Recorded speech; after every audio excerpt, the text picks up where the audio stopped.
Oi pessoal, eu estou aqui novamente para fazer um esclarecimento sobre a emenda constitucional 60 de minha autoria que foi aprovado na Assembleia Legislativa e que versa sobre a arrecadação dos municípios, sobre o ISS, sobre os cartões. E, bom, é por todos consabido que as receitas municipais, na circunstância da atual distribuição do bolo tributário,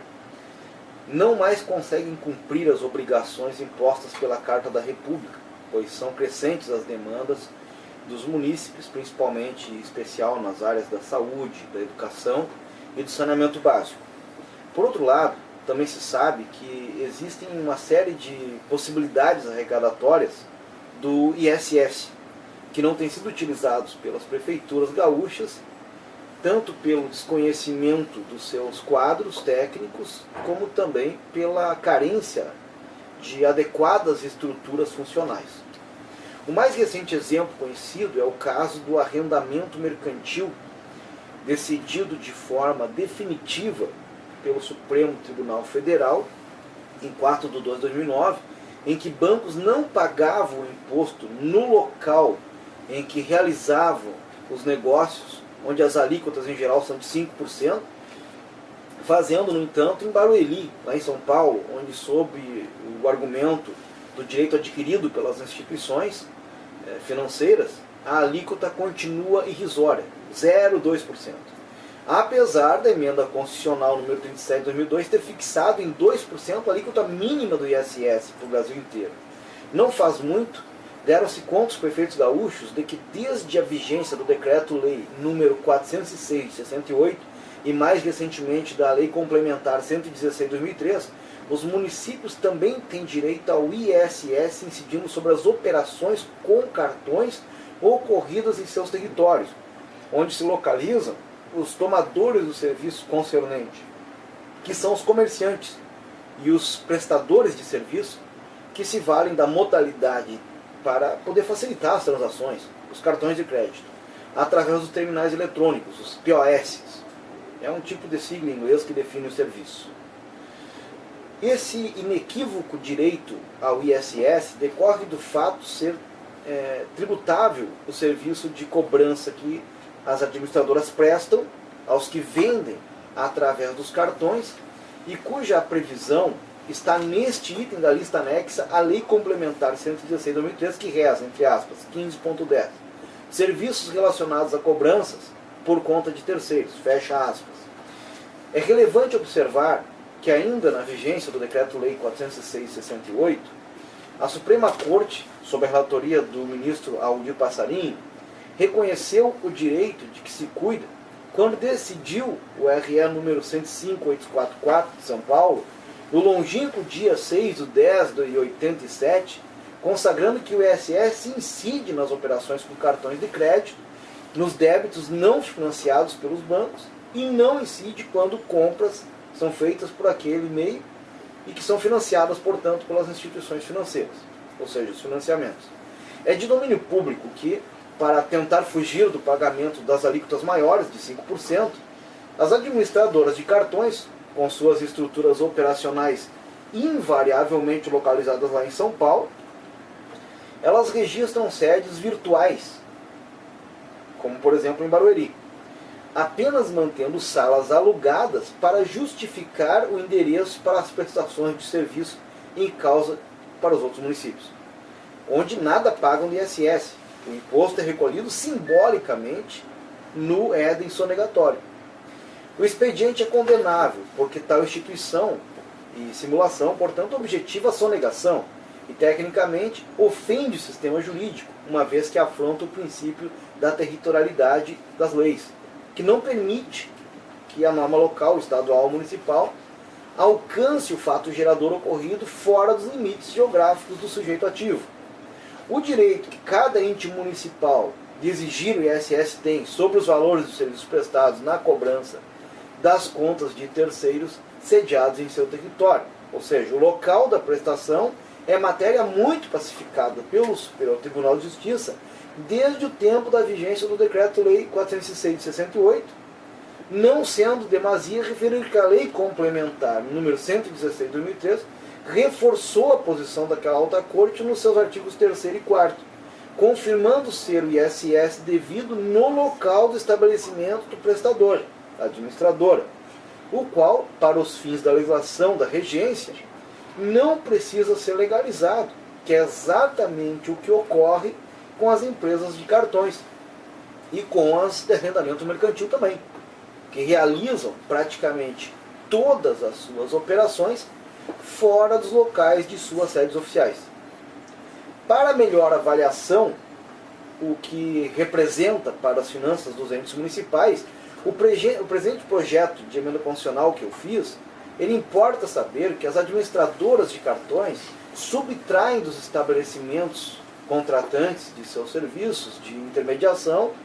dependendo do seu porte, de 2 a 7% a título de comissão. Eufemismo, é um eufemismo, porque, na verdade, as legislações todas já apontam o que deve ser feito. Em lugar da prestação de serviço, a cobrança, na verdade, é uma conta alheia. Assim, para fins de cálculo demonstrativo, pode-se considerar que seria 5% o preço médio do serviço em pauta, em cima da comissão das operadoras. Sob as tais premissas, surge o nítido cada vez que alguém coloca no seu veículo R$100 de combustível e paga com o cartão, o dono do posto, ao cabo de 30 dias, recebe R$95 e as operadoras 5, descontados a título de prestação de serviço, por conta de prestar o serviço para o posto. Se a alíquota local for de 5%, não é difícil de conseguir e concluir que a cada venda de R$100 realizada através do cartão, o município onde fica o posto perde 0,25 centavos de receita, sendo relativamente simples esse entendimento. Na hipotética transação acima descrita, onde eu estou falando isso, o ISS devido no local onde se localiza o lojista, pois a prestação do serviço foi executada e consumada no município onde o lojista está estabelecido, assim as administradoras de cartões, por registrarem sedes virtuais, predominantemente em municípios paulistas, ao invés de pagar a fazenda do local do município onde o posto de combustível existe, os 25 centavos gerados, recorrerão aos municípios paulistas, indevidamente, 0,005 centavos. E em decorrência da esperta manobra sonegatória, obterão um desconto fiscal de 0,24% às custas do erário do município aonde foi realizada a venda do combustível. Embora seja extremamente fácil de compreender as engenhosidades das empresas desse lucrativo ramo, a realidade é que até então os entes municipais não tinham conseguido arrecadar ISS incidente sobre o serviço cobrado delas aos tomadores locais, justamente pela dificuldade de obter os dados das operações ocorridas.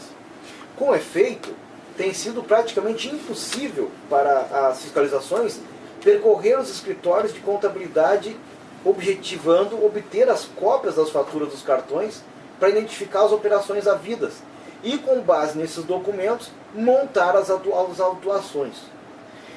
Por conta da informatização dessa dificuldade, tem sido superada, mas há cerca de 4 anos a Secretaria de Fazenda do Estado passou a disponibilizar de forma online um controle das operações realizadas com cartões, com o fito de iniciar a sonegação do tributo que administra, o ICMS. São exatamente essas informações que os fiscos municipais necessitam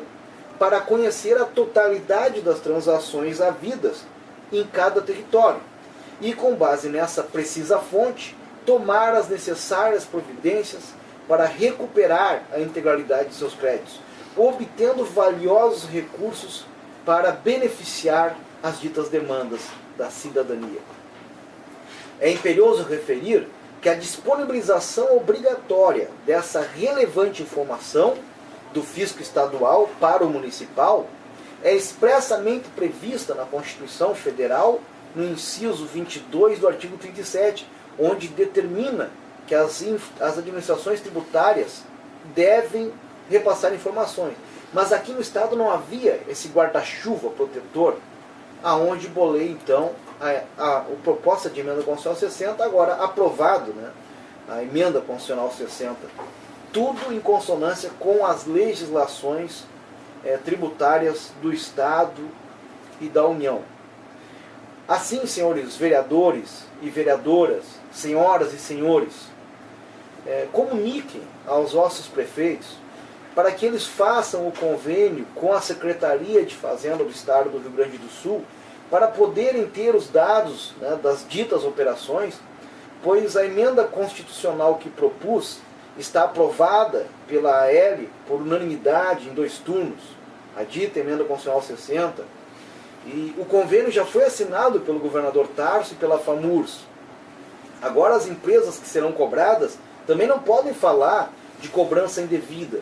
pois elas já devem o tributo e, portanto, também podem dizer ainda que o valor a mais poderá ser repassado para o consumidor. É bobagem, pois elas já têm o valor do imposto embutido na operação, só não pagam para o município. O valor médio que cada operadora dessas deve aos cofres do município gira em torno de R$ 3,80 por habitante mês em todo o estado.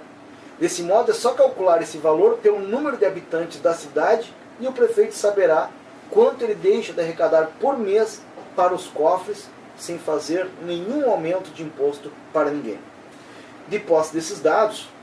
que vão ser conseguidos pelo convênio da emenda constitucional 60 entre Estado e município, os fiscos municipais saberão quais os valores das comissões das operadoras que serão conseguidos no comércio da municipalidade. E os fiscos municipais poderão cobrar as tais operadoras. A cobrança, é claro, deverá ser feita por gente especializada. Afinal, banqueiro não gosta de pagar conta desse tipo e fazem de tudo para não pagar. Se o prefeito não correr atrás dessa grana extra, que ele estará incorrendo com certeza em renúncia de receita. Portanto, fique atento.